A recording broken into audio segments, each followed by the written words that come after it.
Good morning everyone from Kathmandu. আজকে সকালবেলা চলে গেছিলাম আমি কিচেনে একটু মিল্কটা গরম করে তার সাথে কোকো পাউডার অ্যাড করে খাবো বলে, চকলেট পাউডারটা।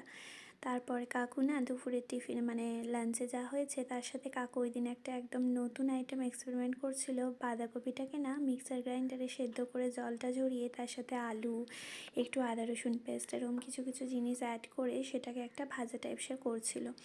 এই যে ফ্লাফি ফ্লাফি নেসটা আছে দেখছো না, এটাকে প্রথমে উঠিয়ে দুটো হাত দিয়ে প্রেসারাইজ করে একটা চ্যাপটা চ্যাপটা শেপ এনেছিল, তারপরে আবার ভেজেছিল। আর হ্যাঁ, এর সাথে কিন্তু একটু চাল গুঁড়িও ছিল। নমস্কার, আমি চন্দ্রিমা। আই হোপ ভিডিওটা তোমাদের খুবই ভালো লাগবে। তো তারপর কাকু বলেছিল যে এটা আজকে বৌমা টেস্ট করে দেখো তো কেমন লাগছে, যদি ভালো লাগে নেক্সট দিন করব। তারপর কাকু যখন আদিভিকে খাওয়াচ্ছিলাম আমাদের রুমে এসে দিয়ে গেছিলো। এই যে এরকম একটা কোয়ান্টিটি ছিল। বিশ্বাস করো ওই সময় আদিবিকে খাওয়াতে খাওয়াতে এতটাই ক্রাঞ্চি অ্যান্ড টেস্টি ছিল, আমি আর আমার হাজব্যান্ড খেতে শুরু করে দিয়েছিলাম। লাঞ্চের সময় মনে হয় আর 2 থেকে 3টে পড়েছিল। এই যে আদ্বিক তখন খেতে ব্যস্ত খিচুড়ি, আর আমি খেতে ব্যস্ত এই ভাজাটা। খেতে কী টেস্টি যে লাগছিল, খুব ভালো লাগছিল। হাজব্যান্ডও খেয়ে বললো হ্যাঁ বেশ সুন্দর হয়েছে। কাকুর হাতে যে কোনো জিনিস না আমাদের খুব ভালো লাগে, মানায় বেশ, খুব সুন্দর।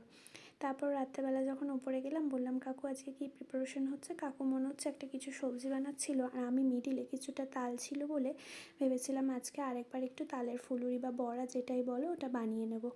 সেই দিন যেন আরও সুইট হয়েছিল। আর হাফ পোর্শন রেখেছিলাম হাজব্যান্ডকে একদিন একটু পরোটা বানিয়ে দেবো বলে।